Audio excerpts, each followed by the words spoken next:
আসসালামু আলাইকুম। আজ মামা আর আমি সন্ধ্যা নদীতে আসছি মাছ ধরার জন্য।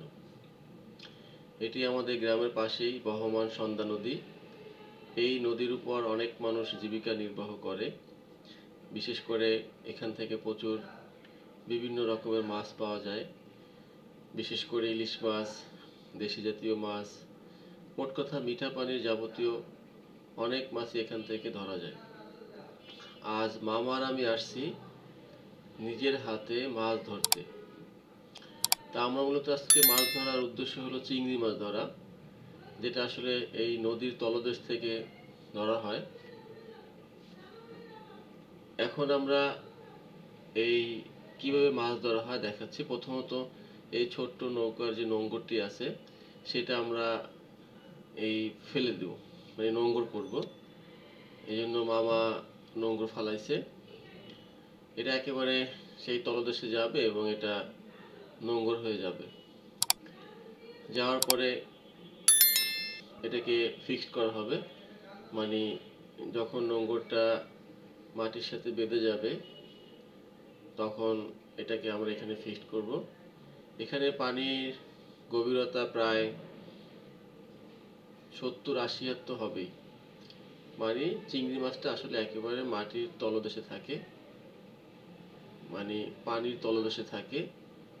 সেখান থেকে বড়শির মাধ্যমে মাছটা ধরা হয়। পুরো প্রসেসিংটা দেখাচ্ছি। মামা গ্রাফিক, মানে যেটাকে নোঙর বলা হয়, সেটাকে অ্যাডজাস্ট করে নিচ্ছে। অ্যাডজাস্ট করার পর এটাকে ফিক্সড করে দিবে। এরপরে যে বড়শিগুলো আছে সেই বড়শিগুলোতে মাছের যে খাবার, আসলে চিংড়ি মাছের প্রিয় খাবার হলো কেঁচো, যেটা আসলে কেঁচো কেঁচো কেঁচোটাই মাছের খুব প্রিয় খাবার। যার কারণে এই কেঁচোটা ধরে এনে এই ছোট বড়শিতে গেঁথে দিয়ে তারপরে ফেলতে হয়। আর এই বড়শিটা মূলত আসলে রক সুতা, সুই দিয়ে তৈরি করা। ছোট ছোট যে সুই আছে সেই সুই দিয়ে তৈরি করা। এখন বড়শিগুলো পানিতে ফেলা হবে, সেই প্রসেসিং চলতেছে।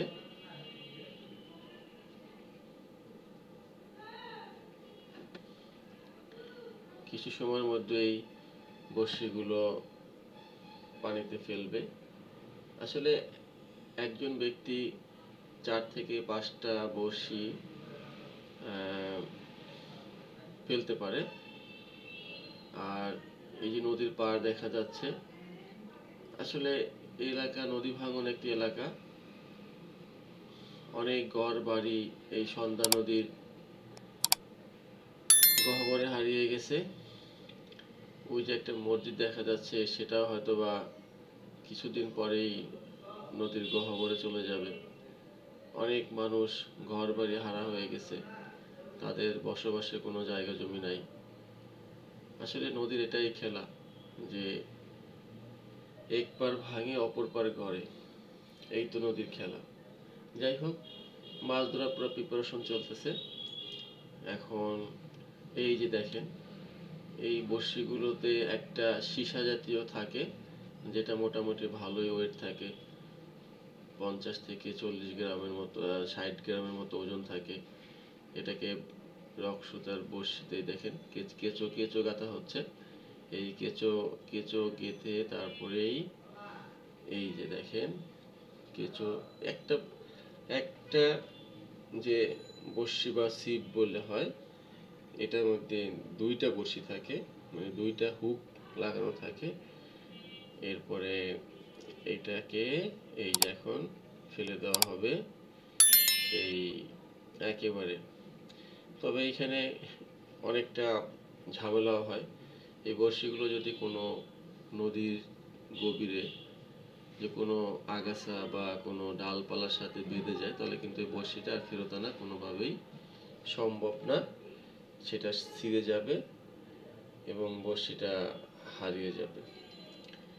তাহলে মাছ ধরার ট্রায়াল চলতেছে। এরকমের 1 2 3 4 5টা বড়শি ফেলা হবে। ফেলানোর পর মাঝে মাঝে দেখতে হবে যে আসলে বড়শিতে মাছ ধরছে কিনা। মানে এটা হাত দিয়ে টান দিয়ে দিয়ে সুতাটা দেখা হয় যে মাছ বড়শিতে দিচ্ছে কিনা। আর এটা কিন্তু আসলে সুই দিয়ে তৈরি করা, এটার মধ্যে কোনো একেবারে প্লেন, এই প্লেন বড়শি দিয়েই মাছ ধরা হয়। আমার মামা মূলত 3-4টা বড়শি ফলাইছে। এই যে হাত দিয়ে টান দিয়ে দিয়ে দেখতেছে যে আসলে বড়শিতে মাছ বেঁধছে কিনা।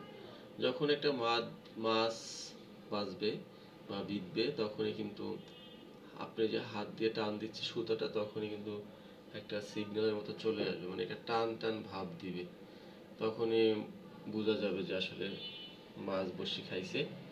তখনই আস্তে আস্তে আস্তে আস্তে আস্তে আস্তে তোলা হবে। এভাবেই কিন্তু একটা মাছ ধরা হয়। তাহলে দেখি আজকে আল্লাহ তাআলা কয়টা মাছ আমাদেরকে দেয়। তবে এই মাছ ধরাটা খুবই একটা কঠিন একটা কাজ। কারণ যদি আপনার যথেষ্ট অভিজ্ঞতা না থাকে তাহলে আসলে মাছ ধরাটা সম্ভব না। কারণ এত পানির নিচ থেকে একটা মাছ তুলে আনা মোটেই একটা সহজসাধ্য ব্যাপার না। এই জন্য আপনাকে যথেষ্ট অভিজ্ঞতা লাগবে। এই যে আমার মামা দেখতেছে যে আসলে মাছ বড়শিতে খাইছে কিনা। এভাবে টান দিয়ে দিয়ে কিছুক্ষণ পর পরই কিন্তু দেখা হবে এবং মাছ ধরা হবে।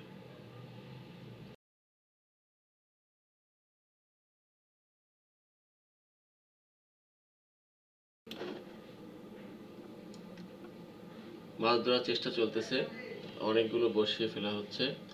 দেখি এবার একটা মাছ উঠে কিনা। এই যে একটা মাছ পেয়ে গেলাম। আসলে আপনাকে বোঝাতে পারবো না যে আসলে মাছ ধরার যে একটা ফিলিং বা এটা কত যে আনন্দের ব্যাপার, সেটা আসলে যে না ধরছে সে কখনো বুঝবে না। আমরা একটা চিংড়ি মাছ পেয়ে গেলাম। এই মামা এই মাছটা ধরছে। দেখি আর একটা মাছ পাওয়া যায় কিনা। আর একটা মাছ মনে হয় এটা বড়শিতে দিচ্ছে। দেখি আসলে অনেক পানির নিচে তো, যার কারণে সুতাগুলো টেনে টেনে উঠাতে হয়। এটা রক সুতা দিয়ে ধরা। এই মনে হয় একটা মাছ বেঁধছে, বোঝা যাচ্ছে। কারণ যখন মাছ থাকে তখন এই বড়শিটা নিয়ে সে দৌড়াদৌড়ি করতে চায়। আসলে এখানে অনেক বড় বড় মাছ পাওয়া যায়, কিন্তু আজকে আমরা একটা ছোট মাছ পেলাম। দেখি আরেকটা মাছ। এই যে আরেকটা মাছ পাওয়া গেল। চমৎকার। আসলে খুবই, মানে একটা খুবই একটা মজার ব্যাপার যে এইভাবে মাছ ধরা। এই যে 2টা মাছ পাইলাম। আসলে সময়ের ব্যাপার, এখান থেকে আসলে অনেক সময় নিয়ে মাছ ধরতে হয়। দেখি আর পাওয়া যায় কিনা। তাহলে এভাবেই একটি মাছ আমরা নদী থেকে ধরে থাকি। যদি যদি ভিডিওটি আপনাদের ভালো লেগে থাকে অবশ্যই সাবস্ক্রাইব করবেন। আমরা এরকমের আরো অসংখ্য ভিডিও দেওয়ার চেষ্টা করব। আল্লাহ হাফেজ, সবাই ভালো থাকবেন।